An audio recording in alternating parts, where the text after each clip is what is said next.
Bueno, vamos a empezar con uno de los temas más complejos, creo que de toda la fisiología, que es la fisiología respiratoria. Personalmente creo que es la fisiología más difícil de aprender en la medicina, ya que incluye conceptos de física, conceptos de química. Tienen que el alumno dominar bien alguna de las propiedades físicas que vio en la prepa y sobre todo comprender bien y tener muy buena imaginación espacial de lo que está pasando. Sin embargo, voy a intentar hacer un resumen bastante sencillo. Primero vamos a empezar con esta imagen que a mí particularmente me encanta, que es el de los alvéolos. Vemos cómo se van haciendo espacios entre los alvéolos. Estos espacios no son totalmente redondos como siempre se cree que son los alvéolos. Los alvéolos más bien tienen una forma como de un cuarto, una recámara. Tiene esquinas, que es lo importante de comprender de un alvéolo, ¿verdad? Ahorita vamos a ver un poco más a fondo esto, pero vamos a hacer un repaso y quiero que si tienen alguna duda la pongan abajo, ya que intentaré ser lo más claro y puntual que se pueda, ¿de acuerdo? Vamos a empezar. Primero, la función del sistema respiratorio. Si bien tiene varias funciones, la principal es el intercambio de oxígeno por dióxido de carbono.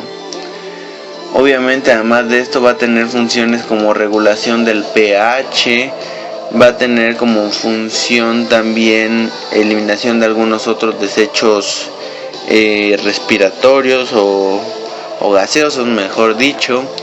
Y bueno, el intercambio lo va a hacer por medio de dos partes, que va a ser en la ventilación, la inspiración, que es la entrada de aire, y la expiración, que es la salida de aire. Esto lo va a lograr de una manera muy interesante, de la cual vamos a ver. Primero, ¿cómo está formada la vía aérea? La vía aérea va a tener dos partes, la porción conductiva y la porción respiratoria. La porción conductiva va a estar formada por nariz, nasofaringe, laringe, tráquea, bronquios, bronquiolos terminales. Los bronquiolos terminales son la última porción de la parte conductiva de la vía respiratoria. Estas porciones van a tener como función llevar aire al interior y exterior de la zona respiratoria.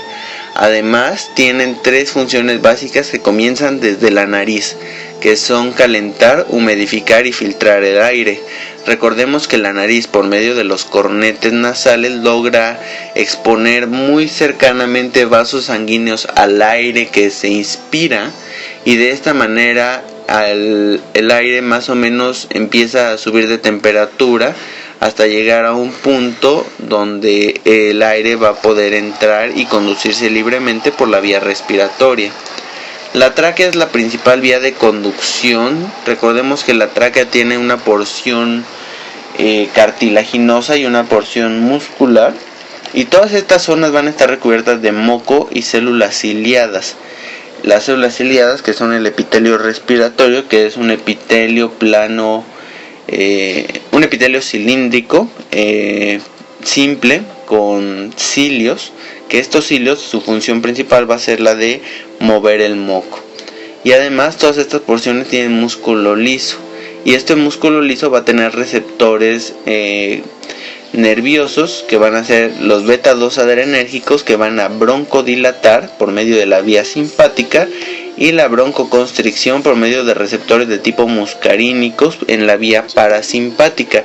Por eso muchos medicamentos que se utilizan, por ejemplo, para el asma, actúan sobre estos receptores y tienen una función ya sea broncodilatadora o de broncoconstricción.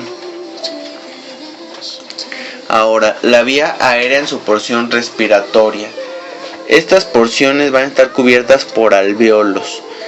Van a participar en el intercambio gaseoso y van a ser los bronquiolos respiratorios, los conductos alveolares y los sacos alveolares. Los bronquiolos respiratorios van a ser estructuras de transición. Algunos de ellos llegan a poseer cilios y músculo liso, pero carecen ya de moco y son sitios totalmente estériles. Los conductos alveolares no tienen cilios y hay muy escaso músculo liso. Y en los sacos alveolares ni hay cilios ni hay músculo liso, ¿de acuerdo? Aquí vemos una imagen que obtuve del libro de Fishman de enfermedades pulmonares, en el que se ve en la imagen aquí llamada 240 una micrografía electrónica de los bronquiolos. Aquí específicamente son los bronquiolos transicionales, los bronquiolos que pasan del bronquiolo terminal al bronquiolo respiratorio, y se ve muy bien cómo son millones de estos. El pulmón está integrado por muchísimos bronquiolos, los cuales van a tener la misma función, y lo cual va a hacer que el pulmón sea un órgano increíble, ya que tiene diferentes funciones, y esto es llevado a cabo por millones de estructuras que actúan de la misma manera para llevar a cabo una función. Esto es fascinante totalmente. ¿Recuerdan el ejemplo que les di de las nefronas en el video de fisiología renal? Pues esto es muy parecido, solamente que esto es llevado por alvéolos y no por nefronas, pero es muy interesante que son millones y millones de células, ¿de acuerdo? En la imagen 241 vemos un bronquiolo respiratorio de un pulmón humano, en el que se cortó a través del eje en la transición de los conductos alveolares, ¿de acuerdo? Vemos que cada uno se sigue ramificando y forman los alvéolos a su vez.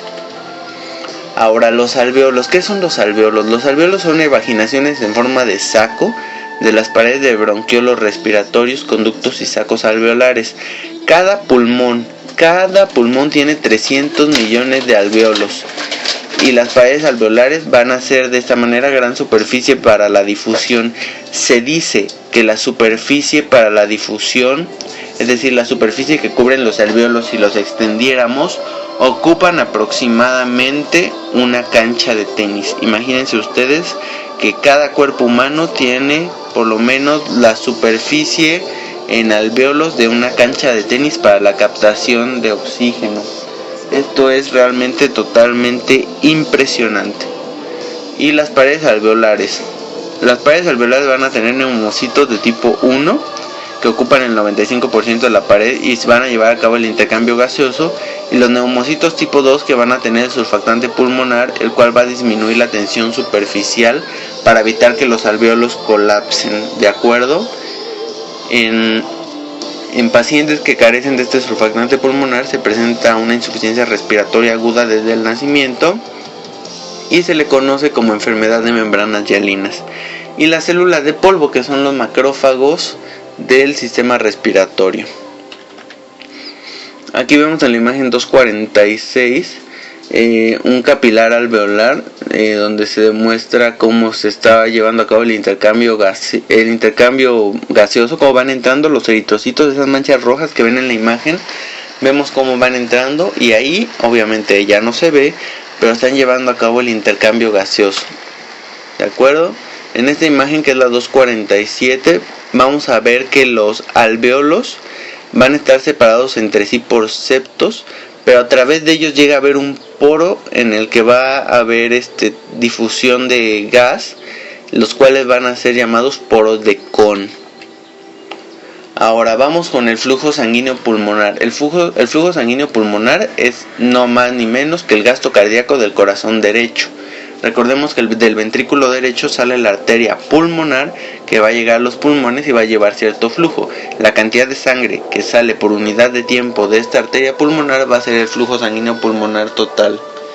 Ahora, este flujo no se distribuye uniformemente debido a la gravedad, y esto va a llevar a las zonas específicas del pulmón, en las cuales la parte de arriba va a estar mucho mejor ventilada pero peor perfundida, y las partes de abajo del pulmón van a estar mucho mejor perfundidas pero mal ventiladas. Y esto es muy interesante, ya que son zonas específicas que el neumólogo debe conocer bien para el estudio, ¿de acuerdo? En bipedestación el flujo va hacia la base pulmonar, como les decía, y en decúbito supino los efectos gravitacionales desaparecen, entonces estas zonas se vuelven la misma zona en sí, porque el flujo es el mismo y la ventilación también es la misma. El oxígeno es el principal regulador de la resistencia arteriolar pulmonar y la circulación es la circulación bronquial. Recordemos que las arterias bronquiales vienen desde el corazón izquierdo y van a dar el aporte sanguíneo a las vías aéreas de conducción, y es una fracción muy pequeña del flujo sanguíneo pulmonar total, ya que la mayor parte del flujo sanguíneo pulmonar está dado por el corazón derecho. Aquí vemos ahora una imagen de la pared alveolar en el que se observa los capilares y los eritrocitos que van entrando, y en la imagen B se ve actividad capilar en las fibras, de acuerdo, en las fibras septales que dividen a los alvéolos. Ahora aquí vemos, nada más para finalizar la parte introductoria, cómo hay una zona de conducción y una zona respiratoria. La zona de conducción está dada por la tráquea, bronquios y bronquiolos hasta el bronquiolo terminal, y la zona respiratoria por bronquiolos respiratorios, conductos alveolares y sacos alveolares, que es donde se va a llevar a cabo el intercambio de oxígeno.